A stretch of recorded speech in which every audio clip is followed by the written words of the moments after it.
One thing I want to stress people think about power offers is you get so caught up in like making sure you have like a great product off the bat, or like you start wondering and you feel like you have to make all these big claims to everyone else's. And then your product can't get the biggest claim out there, but it could still get someone forward. Then you stop yourself. And that's just dumb. I did it for one client, then I went and hired someone else in that same course who was more techie and process driven. They do it way better. I'm good at the copy and the offers. Boom, boom, boom. And then we're going, clients are happy, no claims, no refunds. And so if you're doubting yourself, you're like, oh, I don't have this, or it's not that good. It's like, no, you don't need a big claim or crazy results to start making an offer, publishing an offer, and getting clients. You just don't.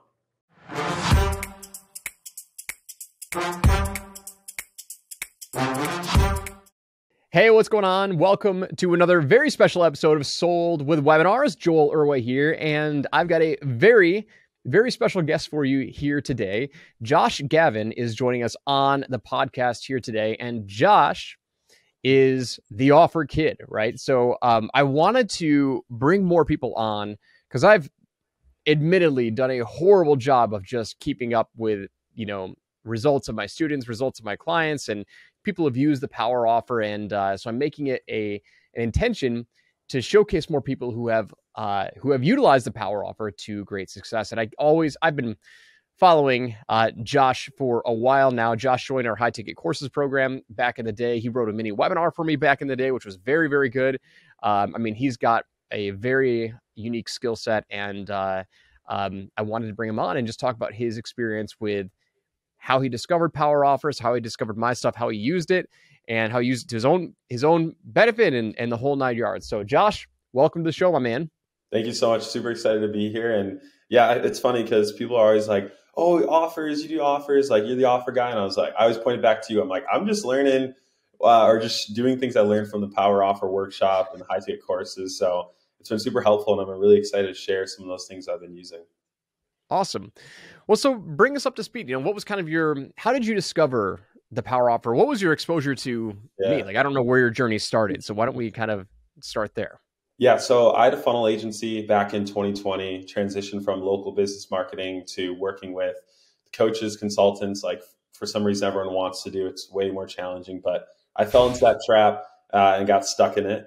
But I was at a funnel agency, and I had a client come to me, and they're like, hey, I want a VSL funnel. And back then, when you're first starting out, if you just take on every project because you want to pay the bills, and you're just like, I'll just do it. You'll figure it out as you go. So took on this VSL client, and his name's Josh Brown. And he was like, hey, can you build a mini webinar like Joel Irway does? And I was like, who's Joel Irway? Like, what's a mini webinar? I was like, what the heck? And so, of course, trying to please my client, keep him happy, do whatever they say, I was like, okay, sure. And I was like, yeah, I could totally do that. And so there I was, had a client expecting this mini webinar that I knew nothing about. They had paid me the invoice, so I was locked in. And so I was like, okay, time to figure this out. So looked you up, started watching some of your YouTube videos, your podcasts. I think I joined high ticket courses right after that. And that's how I fell into that world. And as I'm watching it, like for many other people here who are researching the power offer, it just clicked, right? I'd seen the trends, starting at 14 years old, now being 21. Even though that seems like, oh, that's really young, that's still almost like 7 years in the online marketing world, or maybe like 6. And so I'd seen that phase of like webinars, the long form, the 997. I remember watching those in my homeschool class, just going through it. And I remember seeing things transition as it progressed from there. And so it just clicked. I was like, duh, like people are aware of the sales process of the long form. So just surprise them with something shorter. And that alone is going to just help. And so it just clicked.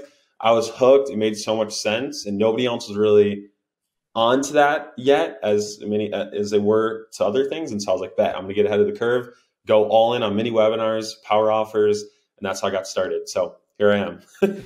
All right. So now, you said it clicked, right? And talk about like the first couple that you wrote. Right? Because like you've done tons of them now. Talk about the first couple you wrote and what did that look like? Yeah. So I think the first one I ever wrote was for my funnel agency. And at the time, with as a funnel agency, you kind of waited for projects to come to you, and it wasn't really clear on what you're really selling because there's so many different types of funnels. And so one thing that really clicked for me was just like getting really specific for the outcome I was selling in this power offer, which it was funny. I was driving home the other day and I realized like, oh, the reason why the power offer works so well is it's selling on outcomes, which I've been learning about recently. And that's what you should always do. And I was like, man, this whole time, that's what I've been doing, but it didn't really make sense. And so the first one I wrote was for my funnel agency. And I don't remember exactly how it went, but I think I went with the angle of like, I'll build you like a 2 Comma Club worthy sales funnel in 7 days or less without, or something like that. Right. And I said 2 Comma Club worthy because I had a client who had a 2 Comma Club funnel that we built him. So that helped. I luckily wasn't making it up. But that was like the first one I wrote, and I just posted it. I put it on my cover photo on my Facebook profile because that's what I used. I added the cover photo image and I left the text in that cover photo. Then I made it a normal post. And so what happened is that post took off. I don't know how many clients I enrolled from that. I know it was a couple. I'm not going to say a number unless I knew it was exact. So a couple came from there, but it stayed there. And so every time someone came to my profile, they'd click on my cover photo and there was my power offer. And it was really clear. And so the hottest buyers who found me or people would see me in groups would see my offer right away. And then they just reach out to me and they DM me and they'd say like funnel or something. And then I would just be like, cool. I wouldn't even do a sales call because they already knew the offer. I just told them the price. You want it? Yes, no, cool. And then we just moved on from there. So I haven't taken a sales call to sell a funnel before. Nothing like that. It was just power offer, price. You want it? Yes, no, okay. You want to see some testimonials? Yeah, I kind of have some. And then that was it. So that was the first time I used it. It clicked. And I think ever since then, I hate the idea of doing sales calls. I tried to start doing sales calls last month. I'm like, this isn't worth it. I'm doing fine without them. So here we are, still not used to doing sales calls, just power offers. So what about that process like clicked for you, right? Because it is a different sales process when you nurture, educate, do a discovery call, reveal the price. So what about that? Like when you learned about power offers and why, I do that, why I, went down that path. What was it that really made sense to you? Mm-hmm. Just the idea of standing out and being different from everyone else. Because again, I feel like long form webinars still work, right? And I know you say this too, but they work in a market maybe more so where the consumer isn't aware of that sales process. And so they're willing to go through that. But more relating to my industry, I realized everyone was so aware to the traditional sales process of either like a long form webinar to a call or even just like any kind of application funnel or VSL funnel. They were super aware of it. They knew that there was going to be a little button saying book your 15-minute strategy session. Shout out Sam Ovens for that, right? And so everyone was aware of that. They all knew it was out there, and sure, that can work in some markets, but it clicked. I was like, man, I don't need to have an amazing product right away. I don't need to have a ton of case studies or testimonials right away. If I just have like a sales process that is unique and that people have never experienced or gone through, that alone is going to differentiate me from my competitors. And then I don't need to make a bunch of big, fake, false claims or crazy guarantees that, that I got from like a purple book. I just could just have a different sales process, and that alone is like, oh, whoa. And so that clicked. And I always love to I love when a market starts doing the same thing as everyone else, because then I could just do the opposite. And that alone just works. And I think that's what I've just always done. So I think that was that big aha moment when I saw what you were doing.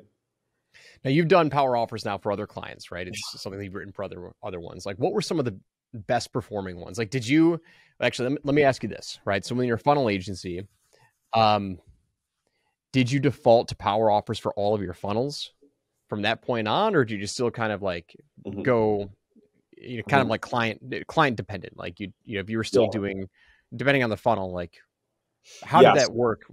Yeah, for sure. Yeah. So I think what happened, and that's funny you asked that, because then whenever a client would come to me and they're like, oh, I want to do this kind of funnel or this kind of funnel, and it wasn't a power offer or a mini webinar, it was so hard for me because in my mind, I'm like, oh, this could work so much better. And so I did slowly transition into only doing mini webinars and power offers for my clients.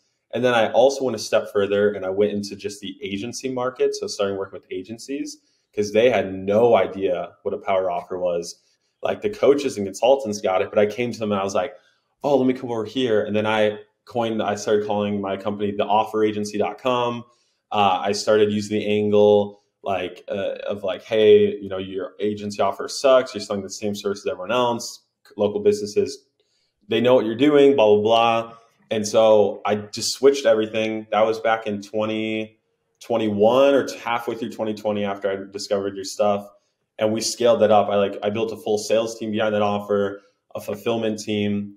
So we switched everything. It ended up, I realized I wasn't that good of a leader of 6 team members at 19 or 18 years old. So I soon let them go and we just went on our separate ways. But it was great. I think we did like $300,000 that year. My closer brought in like $250K of that. I didn't take those calls. So it was awesome. Learned a ton. But yeah, we switched everything. And I was like, okay, we're only doing power offers and mini webinars for like local business agencies. Nice. That's awesome. So what were some of like the best power offers that you created, like the ones that hit? And have you gained, like, after working on so many power offers, have you gained like a spidey sense? I call it like, flexing your offer muscle. Yeah. Have to really work your offer muscle. Are you able to like look at somebody's message, look at somebody's core promise, look at somebody's offer and be like, nope, not going to work? Or damn, that's fire. Like, let's roll. Yeah, that is so funny because just yesterday, my friend Justin reached out to me. And he was trying to come up with a power offer, and he was modeling like one of my posts, and he like wrote one. He called me and he was like, hey, can you review my power offer? And I was driving home from the gym and I was like, yeah, just read it to me. I was kind of tired at the end of the day. He read it to me. And in that moment while I'm driving without even reading it, I could tell exactly why it wouldn't work. I knew that's not strong enough. People don't care about these things, whatever. And just before I even got home, I reconstructed his entire power offer. He posted it. It was today, and he just messaged me, and he already has 2 inbound leads. And so, yeah, now it's the point after doing so many, what happens is like the framework stays the same, right? You could do this simple, if I offer to blah, without, or give me X amount of time, like you can know the framework, anyone can do that. But what happens after doing so many is you start to figure out what demand triggers, as you call them, just don't hit, right? Like you said one in it and because he also was doing like a done for you service. And he had like an angle saying like, without having to do without having to do all of the work. And I was like, get more specific. Like what work are they avoiding? Right. That you can say that, and sure, that's great that you're doing it all for them. But what these business owners care about is like, what specifically are you removing from their plate? So we got more specific with that. He also said, if I offered to he came up with like a unique mechanism name, like build you this, blah, blah, blah. And I was like, hey, man, like these people are aware of what you're doing for them. So even if you just drop a fancy name on it, doesn't matter. So we just changed it. I said, just tell them what you're building, right? Just get more specific. So yeah, that one did great. I literally did that yesterday. And so, yeah, I think over time you start figuring out like what's going to hit and what's not going to hit. So what would you tell people right now? Maybe they think they already know what a power offer is, or maybe they need to be more confident or more clear in their messaging. What would you tell people or challenge them on, like if they're considering learning what the power offer is or working on that in their business, but they feel like they already know it all, right? Yeah. What would you say to that person? Yeah. So chances are the person that's thinking that thinks that like a power offer is just like a nice guarantee. I think you've probably seen this too, but a lot of people, they come up with their power offers and it's being carried by like a risk remover or removal, whatever you want to call it, right? Like, guarantee this or we'll do that. Like everyone, for some reason in the last 2 years, thinks that's what an offer is. And it plays a part in it, right? It plays a part in it, but it's not everything. And I don't even want to get too deep in like, what is an offer, defining that, because it's whatever, there's so many parts to it. But if you're creating your power offer, you think, I'll just go up there and I'll say, if I offer to do this or guaranteed, whatever, like just know that there's so much more to that. And you have to go a lot deeper into all the different outcomes you can be selling to your customer. And I feel like a lot of the power of the power offer and like the main parts of it is that part where you're saying without X, or when you're going into like what you're doing for them or what you're removing from their plate, or just the outcomes you're selling them. It's not really that guarantee. So I always get on people when they're like, I've got this great offer, I just need to get more eyes in front of it. I look at the offer and it's like just some big, bold guarantee, crazy claims, which, anyone else could just put one more digit on it and it'd be a bigger claim. So Yeah, just don't get too caught up in the guarantee aspect of it and the risk removal. Go deeper into the actual demand triggers, the thing that's going to get those viewers and consumers to actually pull the trigger. How do you view, what do you define as a demand trigger? Right? I know what a demand trigger is, but for someone who's listening right now, what is a demand trigger? It's so some people, I feel like at first I thought it was like a feature and a benefit of the offer, like a feature of what I was doing or like a benefit to that feature then. But like if I were coming to you and I was building you or writing you a mini webinar, right? There's a couple different things, like different outcomes that are going to come from that, a lot deeper than just how much money that mini webinar is going to make you, or like the conversions or all those things. Like there's a lot more to it. And so if I looked at someone like you at your level with how much you've got going on, something that may be more attractive to you is the time you're saving on having to either do it yourself. I would look at, there's another demand trigger of like revisions or what happens after I give it to you. Like, will it continue? What happens if it doesn't work? There's a lot more that goes into it. So when I think demand trigger, I'm trying to figure out what are all the little outcomes that come from this specific service or product I'm giving them. And then sometimes, like you talk about this in your training too, but sometimes the core demand trigger and thing that's going to get people excited isn't what you think it is. It could be something like completely different. And that's always been tricky. I was working with a client who does like operations and like SOPs, and that's just like the most unsexy thing to sell because like business owners are they want more leads, more customers. And so, it was super tricky and we had to get really specific into what they were selling. And they were trying to frame it as, oh, we'll automate your business so that you can make more money. Or it was going all over the place. And then we just did like a simple post to like figure out what people wanted and like a little, I don't know what I call like a dry test offer. And we kind of like see what people are interested in. And we figured out that they didn't really care about the actual like outcome of like, save more time, make more money. They just hated the part of having to create the actual SOP. And so we created an offer where we said, oh, send us a Loom video of you doing the task. And then in 24 hours, you're going to receive an entire doc that even like the dumbest person in the world could follow and get done, right? That's what they're excited about. And so that just took off. People loved it. They're like, oh my gosh, great. And then we created an upsell path where we'll then place a VA to do that task. And it all just came together. But it wasn't the trigger of being like, oh, you'll save 10 hours a week. No, they don't really care about that. They didn't care about, oh, you'll save money, save time so you make more money. That just didn't connect. The math didn't make sense. And so it just took time to figure out the demand trigger, ran with that, and then that created an entire upsell path, which reconstructed her entire business. That's awesome. That's such a good case study example of like, because so many people get stuck on like, oh, well, the whole idea of demand triggers is like, once they learn that like you want to promote based on promises and, results. So in their mind, they only think about the end result, the last result. Like, oh, when I'm done working with somebody, here's the result that I want to give them. Well, what if that doesn't hit? Like, what if that's not resonating? A lot of people give up and like, oh, power offers don't work. It's like, no, you're just not listening to your market, right?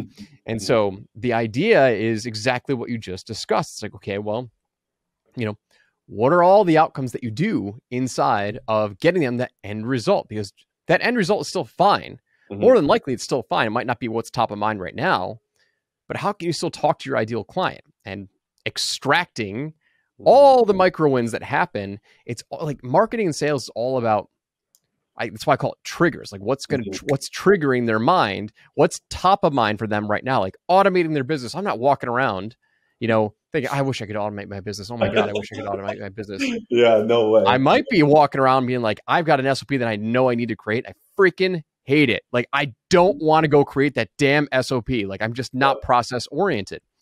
So that's a demand trigger, right? And inside of that end result of automating the business is creating SOPs for clients. And so like, that's what a skilled offer guy can do. A skilled offer guy can extract those things in the middle and bring them to the forefront. And that's what gets the leads and the sales in, then creating your sales process, your upsell, whatever. But it's all about creating demand of what they're willing to respond to. So yeah, awesome job on that. Yeah, I got another example too to get people thinking as well. It was funny because I had added email list management to my funnel agency, or like, that whole aspect, because clients wanted email. And I realized, I want to make this kind of like my front end offer, because people are just getting more excited about email, and it was kind of trending again, so I can cross sell. And so at first I was going to go after like, we'll increase your open rates, we'll get you out of the promo tab, there's all those different things you can hit, increase conversions. And every time we tried that, no one cared. They didn't care about that. The business owner didn't really get those numbers. They didn't understand what was like a good open rate or a bad one, whatever. And so when I dug deeper and I started talking to list owners, the common thing I kept hearing was that they just felt guilty and they felt bad that they weren't treating their email list well. They weren't, reaching out to their subscribers. They weren't sending them content. And when they were, it was only to get something in return. So I realized the core emotion they were feeling was like guilt and shame. And so I went after that, and I was like, hey, do you feel guilty you're not using your list, your email list? And be like, you can be making more money from it. You have all this cash just sitting there and you're doing nothing about it. Hey, don't worry, we'll do all that for you. We didn't make any claims. We didn't make any guarantees. And that alone, just people are coming in like, oh yes, I do. I feel guilty. So sometimes too, it's like looking at like your power offer could even be going after like an emotion they're feeling. It's not even specific to like the mechanism or anything like that. So that was another demand trigger I didn't expect. And I was like, oh, like this is, and I got like a domain like guilt-free email marketing, and like, the whole, it's just like, yeah, I just go out, oh, you feel guilty, shame, just hitting on that. And they're like, yes, I do. Even I do with my own list. I do email list management. Like, I was like, man, I need to practice what I preach. So go through it again. What was the hook? Being guilty. Do you feel guilty because of what? Yeah. Like, do you feel guilty? It was like, do you feel guilty you're not using your list enough? Or we had a couple different ones like, it's so good. You know what I'm saying? That's what it just works. And then you also make them feel kind of bad. You're like, and it's like, you only send an email to them when you want money in return. Like, what do you think that's doing to your subscribers? Why do you think they're all unsubscribing? Why do you think your open rates are going down? It's not tech. I can give you the code for that. It's not script. I can give you the script for that. It's a lot deeper. It's the daily email, whatever. And then they're like, oh my gosh. And it just crushed. It crushed. And so how did you uncover guilt as the key emotion and the key trigger? Yeah. So I talked to a lot of list owners, and then I just like, the first question I'd ask them was like, do you have an email list? And then they'd be like, yes. And then I was like, how often are you sending to your email list? And they'd always be like, oh, that's the thing, man. Like, I really should be sending more emails. And I feel bad because it's only when I promote something. They just kept going on that. They never talked about like statistics or anything. I was like, oh, like that's the core issue. And then I went to Troy Erickson, who does email list management. He talks a lot more people. And I was like, hey man, is this right? Like, is this? And then he's like, yep, he's like that. If I go into any 8-figure, 9-figure boardroom, they're all just talking about how bad they feel. They don't want to think about it. They just want to hand it off to somebody, which is why his stuff works so well too. And I was like, okay, bet. We'll just do that. And everyone's going after the code, anti-promo, this. No, just you feel guilty. Boom. So that is so good, dude. Well done.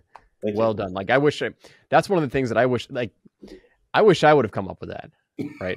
Here it is. It's recorded. Everyone knows I didn't come up with it, but I'm giving you tons of credit. That's a good, well done. Well done. I need to start pushing it more, because I'm like, it's kind of just like not. I know I have so many of these. I got to tell you, I mean, I've had plenty of opportunities to work with like email marketers, list managers, or like someone they're in the education space, and they taught email list management for e-commerce store owners. Like, yeah, and it was everything you just said. Well, we can help them double their open rates and all these other stats. Like, for whatever reason, I mean, I know the reasons. It's because you just forget about your email list, but like nobody thinks about that because nobody knows their open rates. Like, if you feel guilty because you're not emailing your list, you ain't checking your open rates, man. Like, you're not like, that is not top of mind. No. What is top of mind? Oh, I should communicate with my list. I should send them content. I should reach out to them. And I feel guilty because I just treat them like a cash register. Yep. And that is so good. So well done on that. Well done. Thank you. Yeah. So, and that's, again, one thing I want to stress people think about power offers is you get so caught up in like making sure you have like a great product off the bat, or like you start wondering and you feel like you have to make all these big claims to everyone else's. And then, your product can't get the biggest claim out there, but it could still get some forward. Then you stop yourself. And that's just dumb. Like even with email list management, like just to be honest, like I only had experience doing it for my list. And I didn't have a ton of experience, but I made the offer. I started getting clients. Then I went and learned from people like Troy, how do you do email list management? I understood it. I did it for one client. Then I went and hired someone else in that same course who was more techie and process driven. They do it way better. I'm good at the copy and the offers. Boom, boom, boom. And then we're going, clients are happy, no claims, no refunds. And so if you're doubting yourself, you're like, oh, I don't have this, there's not that good. It's like, no, you don't need a big claim or crazy results to start making an offer, publishing an offer and getting clients. You just don't. It's been awesome, dude. It's a great conversation. I appreciate you coming in and sharing your experience and learning about power offers and kind of taking it to your own level and the next level and everything that you've done so far. So, thank you for sharing. If there's one piece of advice you could leave people who are, either using the power offer or considering using the power offer, what would you tell them? You just got to keep making them. And then, yeah. Okay. Sorry. Wait, hang on. So you're saying the first offer might not work?